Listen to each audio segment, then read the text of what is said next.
Welcome back to Drifting Drams. Today, we have Peerless Double Oaked Rye for you. Something new that we saw. Can't wait to get into it. And I'm Ethan. And I'm Katie, because I forgot that. So cheers, y'all.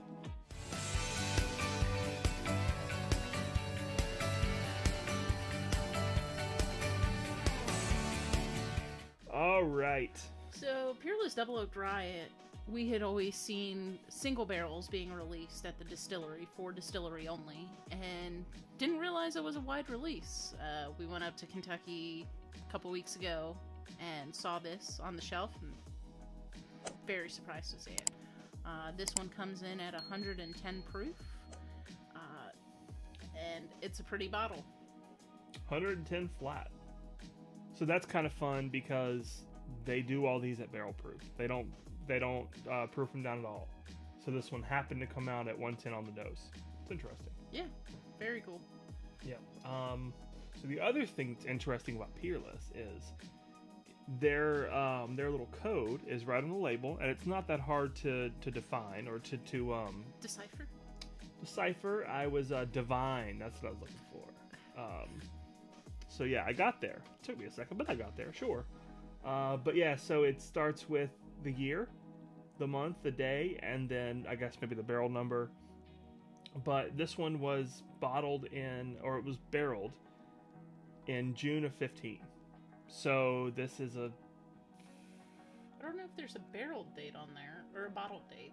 I don't know either. Well, normally you can tell because of pics, because you know when they came out.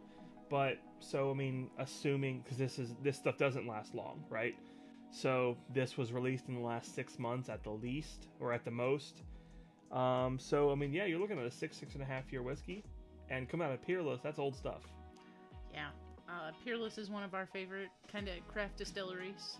Every time we go up to Louisville, we check them out, see what kind of store picks they have on the shelf, or distillery picks, because those are all really, really good and great value. Yep. One more thing to be nerdy for full transparency. One mole. Just one mole. So, Peerless Double Oak doesn't have to be so it doesn't have to be 5 years aged and then an extra 6 months in a barrel, right, to be Double Oak.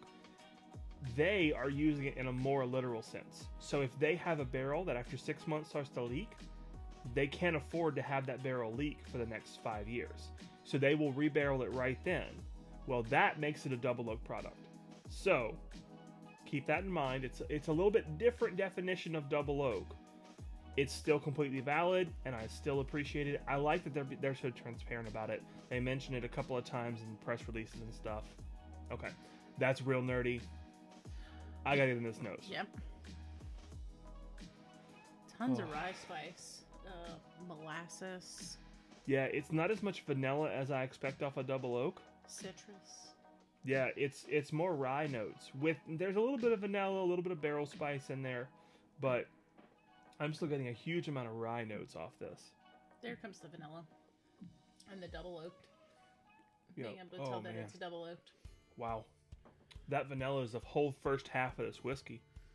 The rye spice is actually kind of mellowed. Mm-hmm. The vanilla comes in like a tidal wave. Warn the villagers. Wow.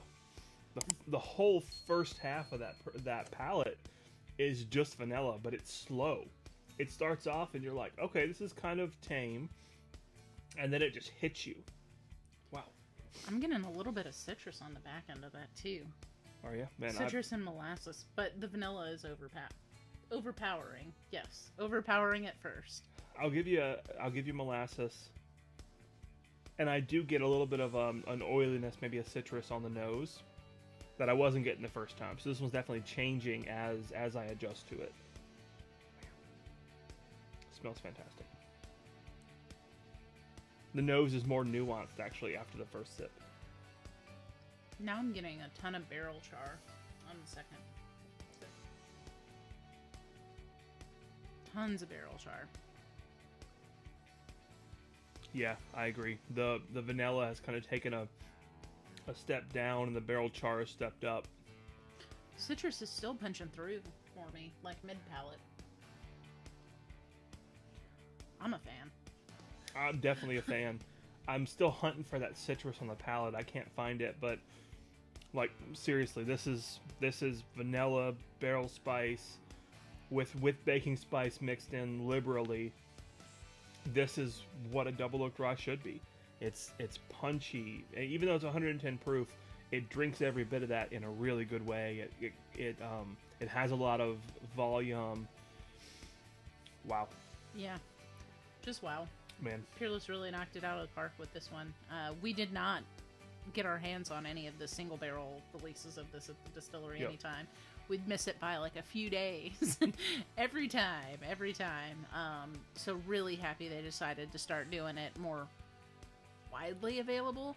Maybe it's Kentucky only. I'll have to look into that a little more. If you know, let us know below. But yeah. Yeah, now that Katie mentions it, I'm not actually sure if this is a batch product or a single barrel. It doesn't say anywhere. It doesn't say anywhere. But typically, if it would say, you know, it in the corner up here or there if it was a single barrel. But possibly. Who knows? They also vary their label colors a bit for single barrels. So, interested to see in the future how this one actually stacks up. I assume it's a small batch. Just the fact that we can find it tells me it's probably a bigger allotment.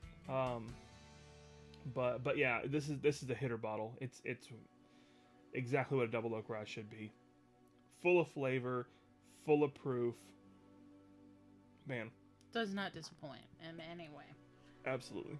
Definitely would recommend trying to find a pour at a bar if you can't find one. Find a whole bottle of it. Price point on it, I think it was about $120, which is typical of Peerless. Especially their ryes, they're a little more pricey than their bourbons, and I want to say the double oak bourbon is hovering at that $90 mark. Depends on where you get it. Right, depends on where you get it. But if you find it in a store versus distillery, it's around $90. Yeah, so I'm gonna say, to me, my recommendation is to bar this if you can, because of the price. I love the flavor it's putting out. I love all of that, but it's the same thing with that I always have with Peerless. It's got to be really good to be worth that price. And basically, aside from this bottle, we don't buy Peerless unless we taste it first because of the price. That being said, we have a whole shelf of Peerless, so even after we try it, a lot of times we still buy it. But I like to try before I buy, especially with Peerless at the price point. Well, alright, one more sip, y'all. Yeah. Barrel char of molasses. Yeah. So third sip is the most complex yet. I got vanilla up front. There's your citrus. I got a little trough in the middle. A little dip from the vanilla and the barrel char. And that's where the citrus showed through. I got back up to barrel char. Man, molasses and then vanilla at the end. Oh, yeah. That's spectacular. Oh. Let us know if you've had any of these single barrels from Peerless, the Double Oaked Rye, or what your favorite Peerless is below. We'd love to hear it. If you like the video, like it. If you enjoy our content, subscribe. Consider at least. But yeah, thanks for tuning in, you guys. Cheers, everybody.